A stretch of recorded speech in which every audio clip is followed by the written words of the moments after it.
मित्रांनो, KGFच्या फॅनसाठी अत्यंत दुःखद बातमी आलेली आहे।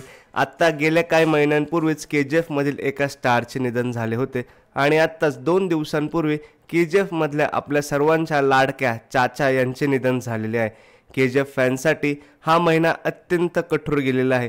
KGFमध्ये सगळ्यांना आवडीचा असणारा शेट्टी यही है मुंबई का बादशाह सब इसको सलाम ठोकते असे आपले शेट्टी भाई यांचं देखील मागच्या महिन्यातच निधन झालेलं होतं आणि रॉकी भाईला क्या चाहिए रे तेरे को हा प्रश्न विचारून ज्यांनी KGFमध्ये एक मोठा आणि वेगळा इम्पॅक्ट घडवला ते म्हणजेच कासिम चाचा ही भूमिका साकारणारे अभिनेते हरीश राय यांचं देखील निधन झालेलं आहे। शेट्टीबाईची भूमिका साकारणारे अभिनेते दिनेश मंगलुरू हे गेल्या अनेक महिन्यांपासून आजारी होते आणि त्यांचं वयाच्या 55व्या वर्षी दुःखद निधन झालं।